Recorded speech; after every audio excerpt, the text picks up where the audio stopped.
All right, welcome back, everybody. This is C. We have a problem, an issue, ongoing situation going on. I will get to that in just a moment. Let's go ahead and unbox this. Obviously, it's directly related to my unfortunate issue in the situation that I'm dealing with the company overseas called Cettire, I believe, CETTIRE.com.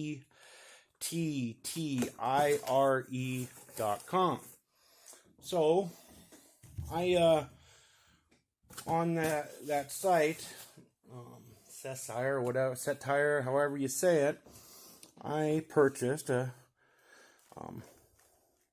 project of Club C memory of. So it's the Mason Margiela's collaboration, the second one with Club C, and the cooler one, in my opinion.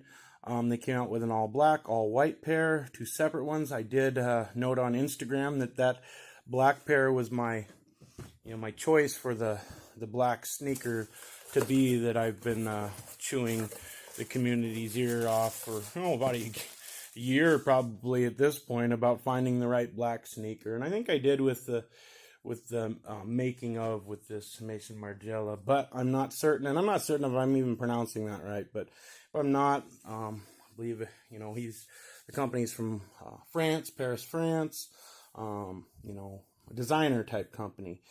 These are creations. These are almost a piece of art, and they're priced as such.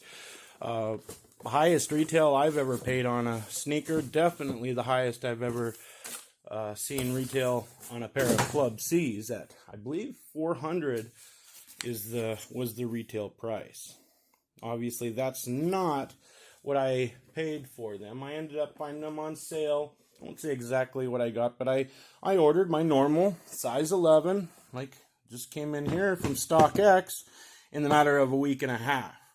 This has been a month and a half, 2 months that I ordered a size 11 black pair, a size 11 white pair of the memory of Club C's, the Mason Margiela's company brand. Obviously, they did not send me the right sneaker. My problem is they won't return it. I can't return it. It is my fault, they're saying. I don't have a DHL within a couple hours of me. Ironically, that's where StockX used to ship a pair to me, but the Cettire company can't. They tried to have me be the middleman and me contact DHL and go back and forth with their time difference of whatever it is, 12 hours. So it's like every day, every other day, I'm sending a message or getting it back the next day, and all they're telling me is you need to be patient. They're trying to figure out a situation. That's why I went ahead and bought a size 11 off of StockX, because I'm sure they're going to be out of stock, and I don't know how I'm going to get my money back. I don't know how I'm going to return them. I don't understand how it's my fault either. Anyway, I'll get more into that later. I'd like some comments, though. I obviously can't sue or didn't want to sue over a pair of sneakers, but where am I, legally, as far as, when I purchased that, it's like a binding contract. I held up my end of the deal. Nowhere in anything did I see mentioned. Maybe it's in the fine print, terms and conditions. I don't know. I haven't looked into it. But with that contract, I saw nothing about DHL or me needing to be near a DHL or anything like that. So I don't know. They're hoping I'll go away. They keep pushing me off, I guess, hoping I'm going to keep a size 10 of a $400 shoe. No, I want my money back. I offered them, I said, I'll take a higher size and I'll pay you half the price of what it's listed for. So I would have bought spend an extra over $100 extra with them, got the right size shoe, and I would have just kept the wrong side, and I would have been responsible for trying to make my money back.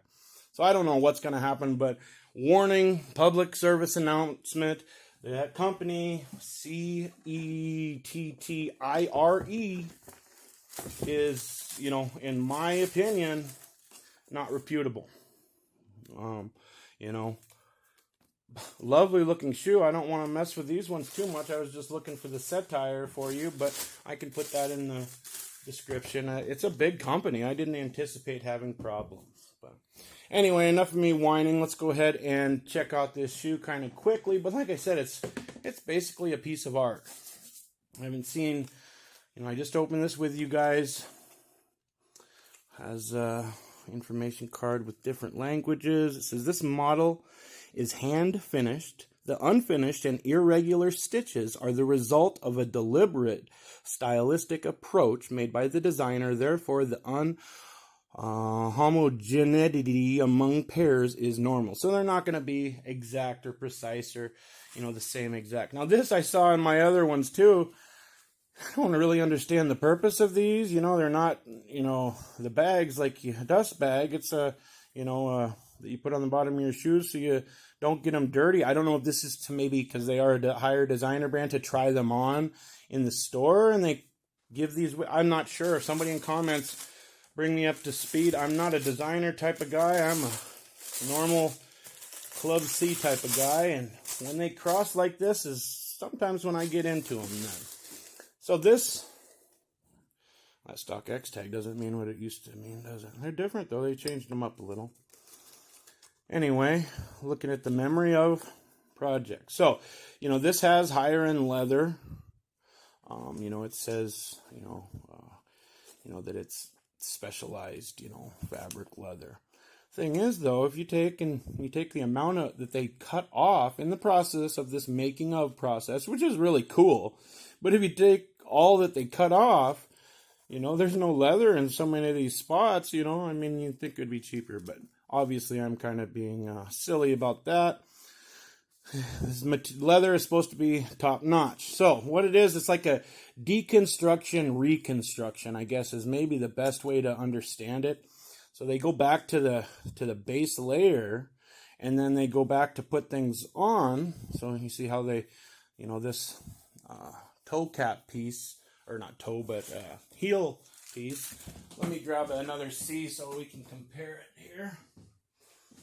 So like with this one, you see the C comes all the way across, or the accent or the leather piece. Well, here they had put it on and then they cut it back. So you can see what was there, or what's underneath, and then what was supposed to be there. So you get a touch of both of them. You can see there's lines like what would be there in the construction. Obviously the leather would go over that. Same type of thing here. You're used to the window, the branding logo here. That's all gone in this felt material here. This is kind of cool because it gives us some texture. You look at it from the different angles like that. And that's just, the normal branding stripe that they normally have. But again, they removed it and made it so it was, halfway on there kind of. The co-branding on this tongue is really cool. They made it so there's the Margiela logo branding, and then it looks like it was slashed or cut in half underneath with the Reebok Classic logo over the top, and that's pretty cool. Other than that, there's not much branding of any sort. On the inside, you have that calendar type of thing that they do. One pair of shoelaces, all white, other than a little bit of maybe gray and whatnot. So obviously I have more to say about these shoes, the white, and I have the blacks that I want to review again, and I'm going to bring you an update. But I would like some comments and some information from you guys about my situation. How do I handle this? So I'm going to get off the camera here, but drop me a comment, make sure and follow, and we'll see you guys soon. Take care. See you out.